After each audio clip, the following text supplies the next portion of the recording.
I got involved in the coup of January 66, for which I was detained by Ironsi. Okay, but why was it called Igbo Coup? It was called Igbo Coup from day one.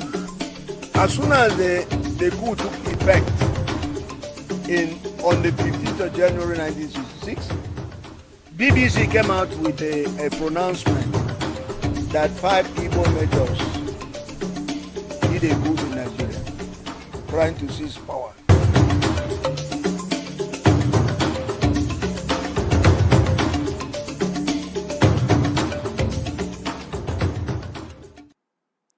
Viewers and subscribers, welcome back again. Good evening to you all, wherever you're watching from. This is BVI Channel 1. We are back again on Matters of Rising. It's a pleasure to have you guys back again for us to dissect one of the most important issues with respect to the history Nigeria is trying everything possible to bury. Honestly speaking, since after the current trend about the issues about writing books by IBB and the library and the rest of them, a lot of stories had been in place.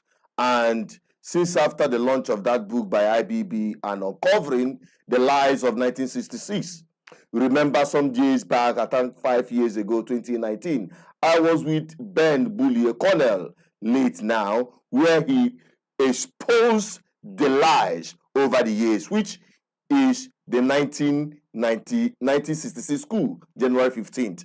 And today, we are looking into this issue because it is that 1966 coup that led to the Biafran war, that genocide war, that war of attrition that took the lives of millions of people, especially women and children. So tonight, we are coming back again to dissect the whole issue, and I bet you can't afford to miss a thing from this exposition. I'll be right back. Don't go away as we take you on a flashback, my discussion with Ben Bullier in 2019. Take a look at this video once again. I'll be right back. I got involved in the coup of January 66, for which I was detained by Ironsi. Okay, but why was it called Igbo Coup? It was called Igbo Coup from day one. As soon as the coup took effect on the 15th of January 1966, BBC came out with a pronouncement that 5 Igbo majors did a coup in Nigeria, trying to seize power.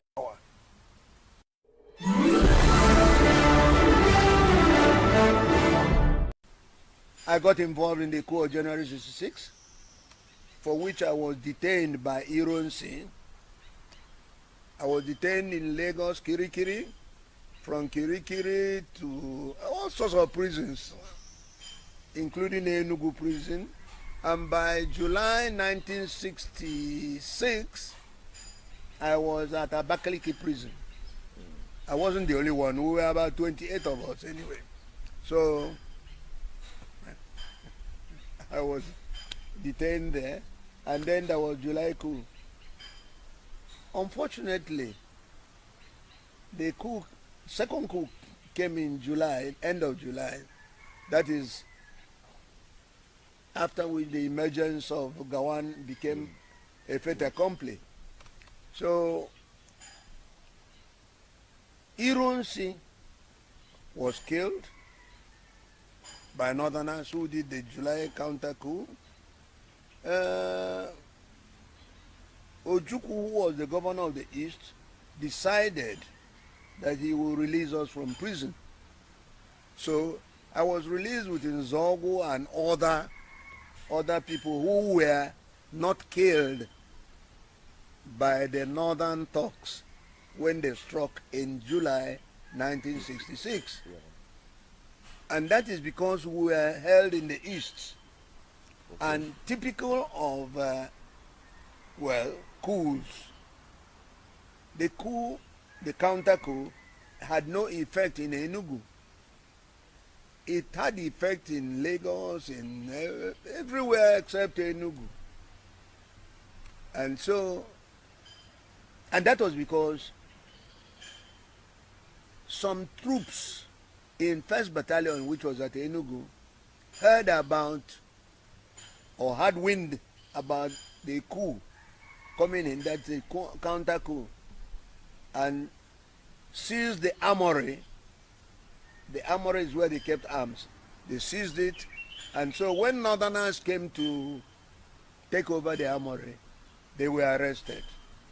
And those Northerners, including Yaradua, the Yaradua that is dead now, a lot of them, and Ojukwu was consulted because at that time he was hiding in the police headquarters, but eventually he was consulted, and he used those people arrested, those Northerners arrested, as a bargaining chip to get our people who were in the north, who were arrested in the north, released and brought home. The only thing is that when the Northerners in the east were going home, they were allowed to go home with their personal weapons, whereas those of our people who were in the north, who were allowed to go, were not allowed to go with their personal weapons. In any case, and they were lucky they had their lives with them. So that's it. After that, then the war came. Gawan, who said to the world there was no basis for unity, fought a war of unity. In fact, brought war of unity to our doorstep. You understand? Yeah. Brought the war here, and that's why I don't have any regard for him, because he said there was no basis for unity. And in another breath, he talked about unity. He had reneged over the Aburi decision that no war should be used in solving Nigerian problem. Today, you can see what is happening in the political arena. Gawan is not saying a word. When he has opportunity to talk, he says, I don't want anybody to do anything about unity that will affect our unity. Unity is for the living, not for the dead. Dead people don't talk about unity. And therefore, what is important is that he should be a man and speak up against a man who is ruling this country wrongly. Because he was the one who imposed a war of unity on Nigeria. And many people died. Unfortunately, Nigerians don't have statistics as to how many people died either this way or that way. That is Nigeria for you. And anybody who cares can say anything and do anything and get away with it. Okay. That is not. So anyway, apart from the one saying basis of unity, we fought a war. I fought a war, and for which I got this wound. I got this wound at Abo after the 9th mile corner, and it's a machine gun wound, and it has its debilitating effect right now. That's why I'm traveling to see what can be done. Not that I want to continue living, because it doesn't bother me one way or the other. God's time is the best. Now, after the war, the same Gawan said, no victor, no vanquished. But the same Gawan set up a board of inquiry headed by Adebayo. And the board of inquiry was to determine what we, ex-Nigerian army officers, did against Nigeria during the war. But he said no victor, no vanquished. And today, how are they treating us? There is victor, there is vanquished. Everybody knows that. All right? All right. So he set up that board of inquiry, and they determined that we should be rearrested and detained. And that's what I covered in the fall of Biafra. how they treated us. We went back to Kirikiri. First of all, Porakot prison, where they were giving us, oh, I don't know. It's not good. I don't want to rewrite a book. Let's just live, sleeping dogs lie. So, All right, sir. Thank you so much. You're giving us an overview, a summary of a very wonderful life, full of experience. And we thank God for your life, that you're still here with us to share your experience with us. Now, let's go down to the coup. Because from the coup, or from the political instability in the West, which led to the coup, then from the coup to the genocide war, then to the current Nigerian system, what we are experiencing now. Now, you talked about the coup, or being co-opted into the coup. What led to the coup and all that? Give us an insider and personal experience of you being part of that coup, and why it is called Igbo coup. And you wrote a book called 5 Measures. Yeah, Nigeria's 5 Measures. Nigeria's 5 Measures. Thank you very much. The thing is, I don't want to repeat what I have already said in my book, but the point is, the coup came as a result of our taking exception to what was happening in Nigeria. People making nonsense. There's a former governor of the North who wrote lately that Nigeria is ripe for a coup. Did you read it? Yeah, I think I saw it. What's up? Yes. He said Nigeria is ripe for a coup. When people come and start messing up other people's lives, because some people are not serious about leadership. They are not serious. They are not serious about Boko Haram. They are not serious, and they don't even want to involve you. They are divisive. They are pushing you away instead of bringing you in. And yet we had fought a war of unity. Can you imagine it? It is unconscionable that you should find a war of unity, a war to keep Nigeria one and indivisible.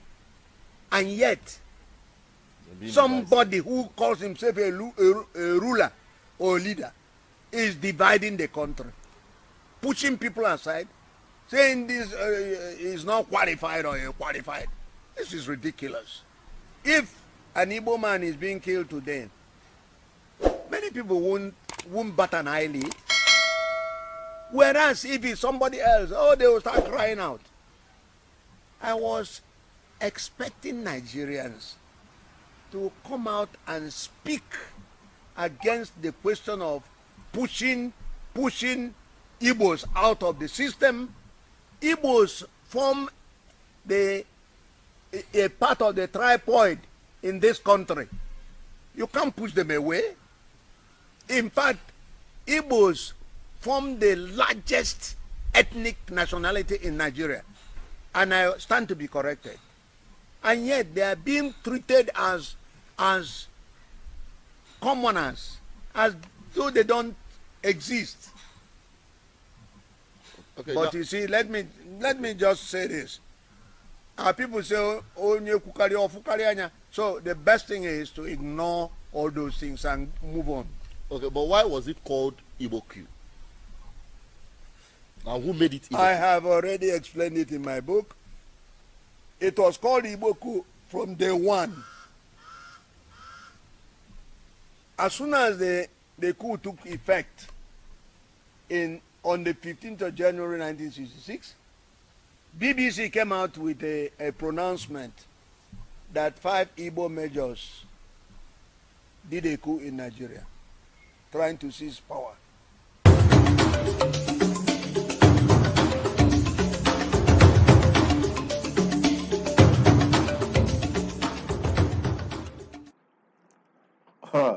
What a history.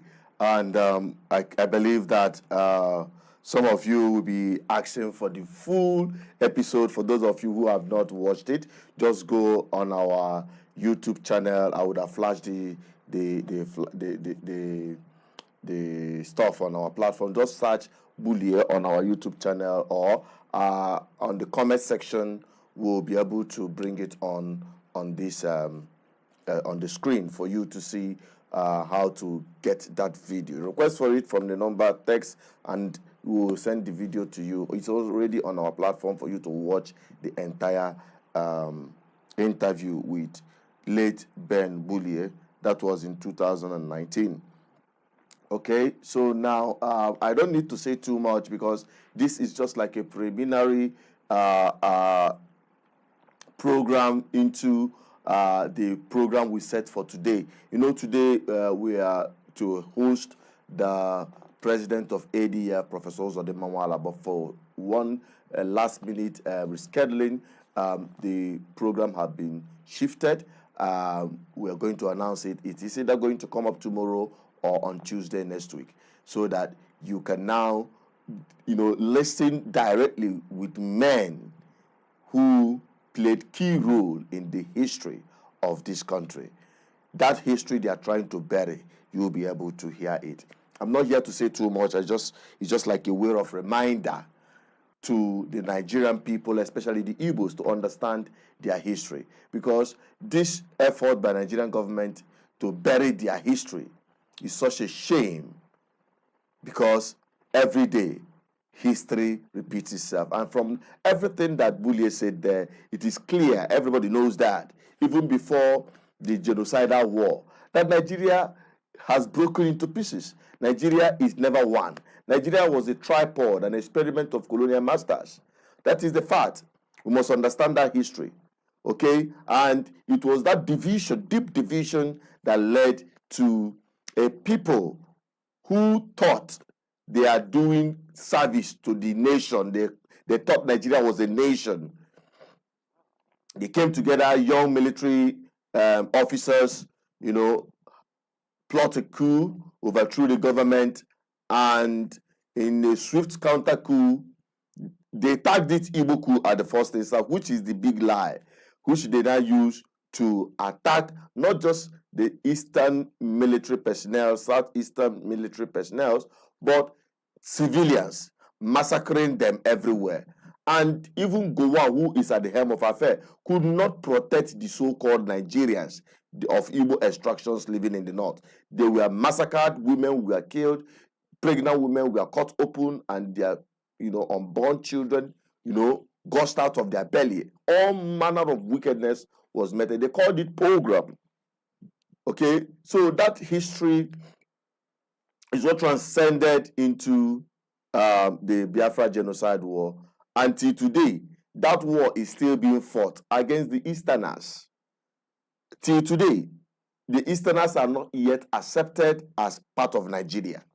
It is even the Easterners that are the one pushing themselves into Nigeria at all cost. A place they were never accepted, and they were not allowed to stay on their own. That same war, that same principle of war is still applicable in Nigeria today. They will not let the Easterners have their own country and stay on their own, and they will not allow them to be part of the activities of Nigeria or take, strategic positions and in the affairs of Nigeria today. And that is the fact. Okay? So we are not here to whip up any ethnic sentiment, but we are here to state the fact the way it is, because this very truth is what will save the entire Nigerian people free from the colonial masters they have today. Nigeria is a British colonial contraption, and today a new set of colonial masters have hijacked it. They are political class, and they are from different parts of Nigeria, and that is why it is even more confusing. Okay, so now I believe you've gotten a glimpse, because I don't want this program to extend beyond 20, 25, 30 minutes. Okay, it's just like a kind of preliminary program to introduce to you the program that will be holding with the president of, or the president emeritus of ADF, Ali Igbo Development Foundation, when they launched the book I think 7 years ago. I was there before Bullier made his own statement. I was also there to interview him. Okay, so to be honest with you, God has given me the opportunity in this service to our people to meet men that matters in history. And I can see I've become part of the history in telling these stories.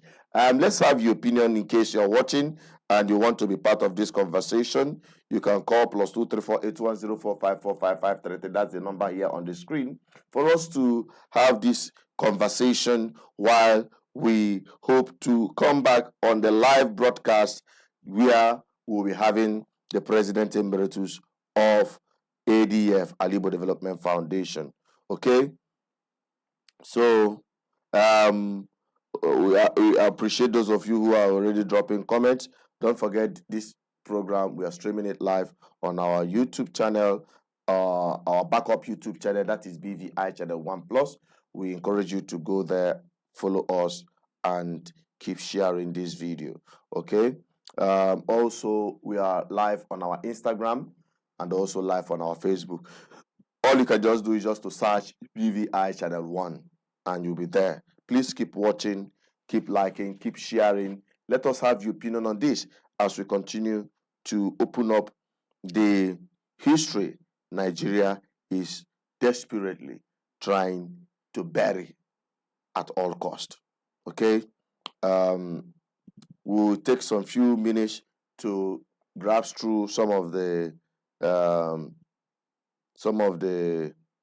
live commentaries from the video tonight from today's live broadcast. Okay, so once we have your calls coming or your comments, we'll just take it and we'll just end the program, because tonight I don't really want to spend time on the live broadcast today. This is not actually the program we're supposed to do. So the history is playing back again right on our faces, and it's very, very important that each and every one of us understand the role of history in our lives, okay, so that we'll be able to fashion out a way to end this misery called Nigeria. So for IBB to come up to accept the fact that that coup 1966 was not an Igbo coup, there are so many lies that needed to be uncovered, and that is my commitment in this service to humanity. Okay, I will quickly play the video once again, wait for your commentaries to come, and afterwards I will end the program subsequently. If I have your calls, I will take your call. If I don't have your calls, then we'll say good night for today well spent. All right, so let's take a look at that video once again, and when I come back, we'll wrap it up. I got involved in the coup of January 66, for which I was detained by Ironsi. Okay, but why was it called Igbo coup? It was called Igbo coup from day one. As soon as the coup took effect on the 15th of January 19, that 5 Igbo majors did a coup in Nigeria, trying to seize power.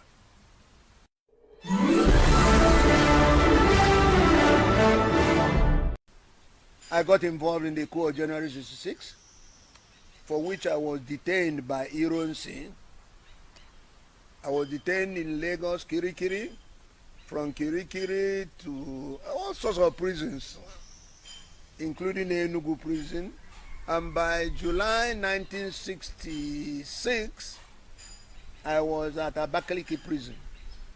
I wasn't the only one. We were about 28 of us anyway. So I was detained there, and then there was July coup. Unfortunately, the coup, second coup, came in July, end of July.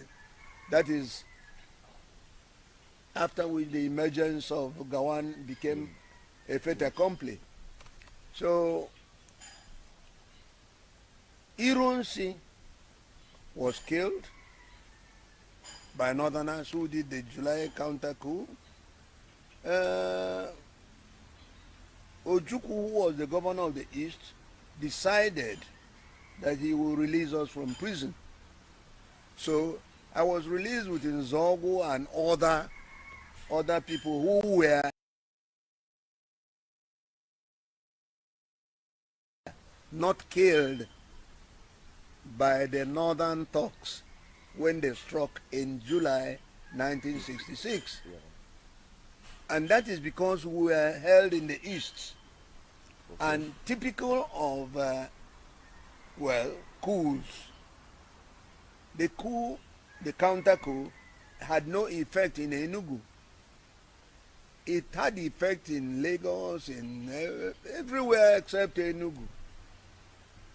And so, and that was because some troops in 1st Battalion, which was at Enugu, heard about or had wind about the coup coming in, that's a counter coup, and seized the armory. The armory is where they kept arms. They seized it, and so when Northerners came to take over the armory, they were arrested. And those Northerners, including Yaradua, the Yaradua that is dead now, a lot of them.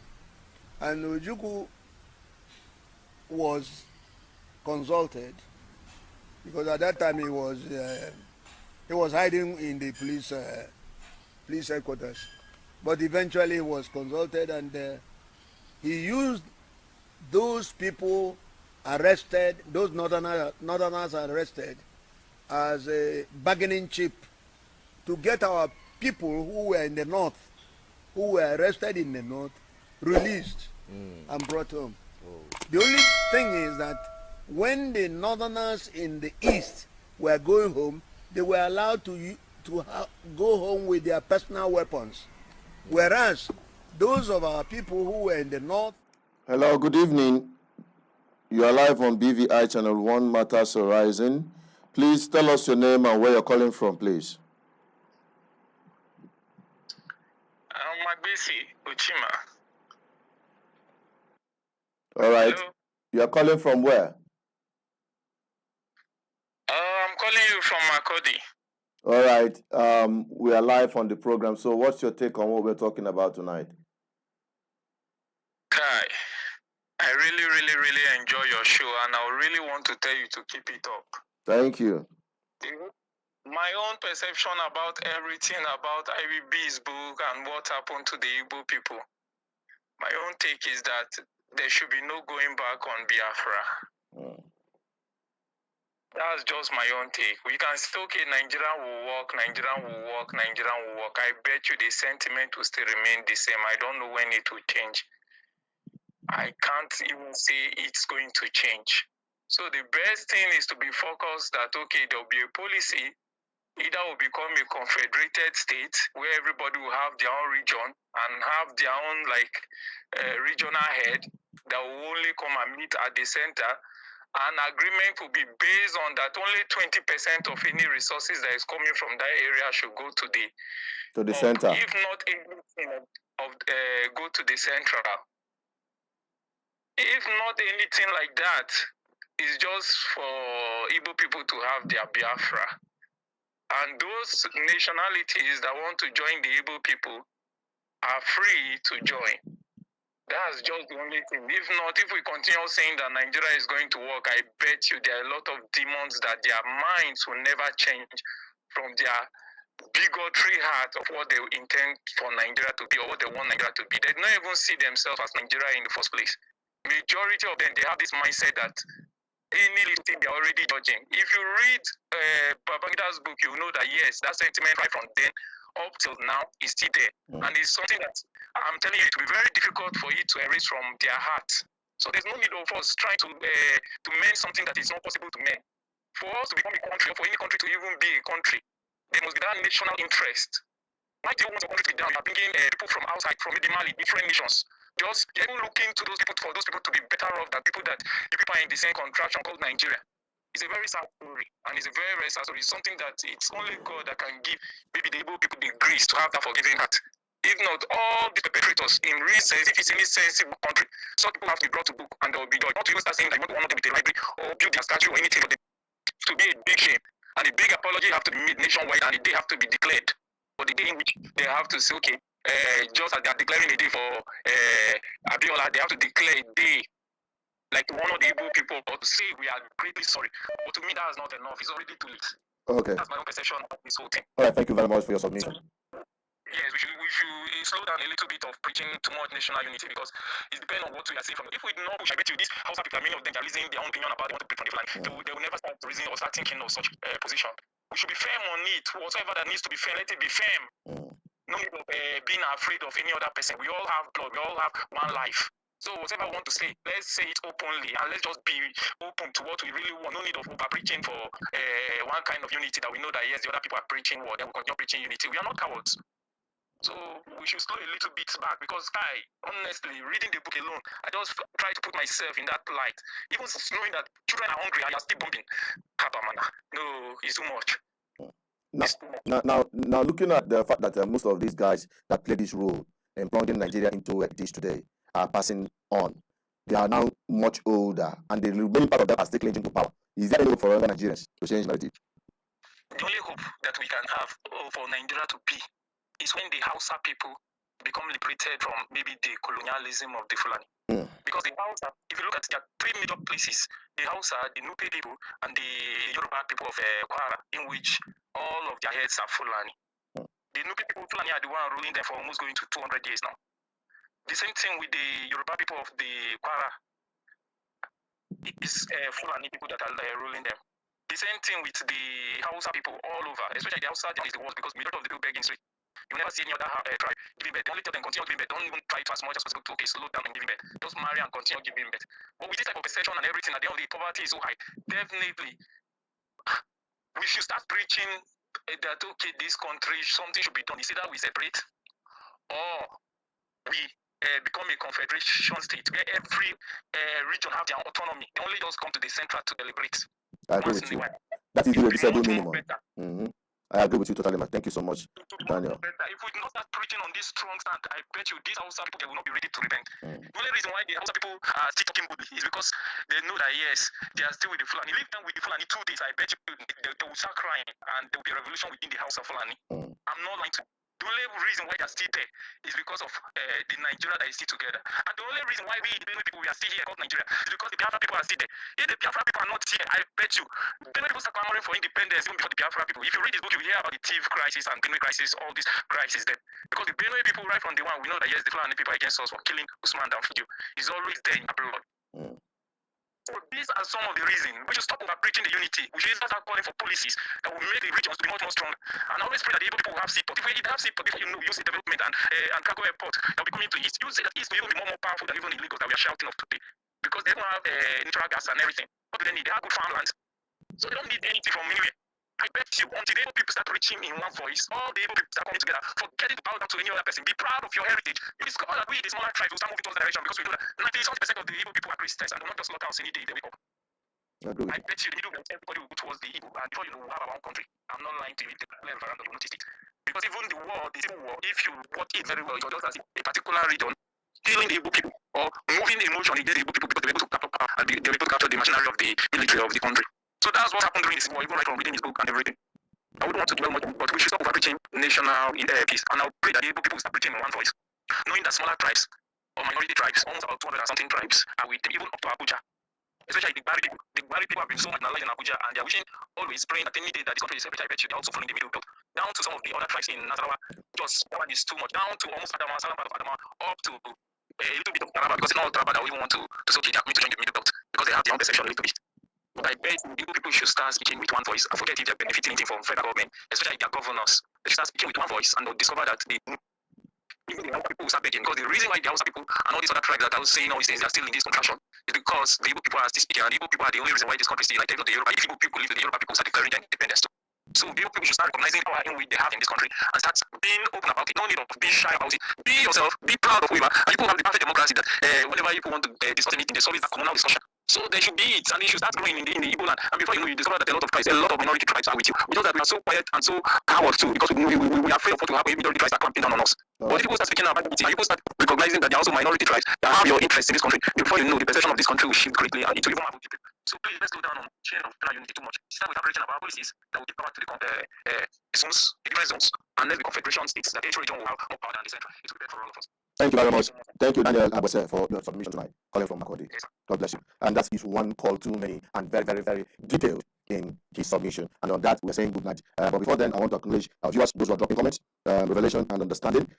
We also acknowledge Ades or Lutu. We also acknowledge those who have dropped the comments. Thank you very much for joining. And those of you who are watching, like I said, I don't want this program to be long. We just want to have just a briefing as a preliminary into the main program we'll be running anytime soon. We also have Think Ego. All right. Thank you for joining and dropping your comments as well. So let the conversation continue in the comment section while we hope to come back anytime soon, maybe tomorrow, for Matters Arising with Professor and the President Emeritus of ADF, Professor Zodi Mangala. On that, I'm saying good night to you all. Stay safe, stay blessed. Bye for now.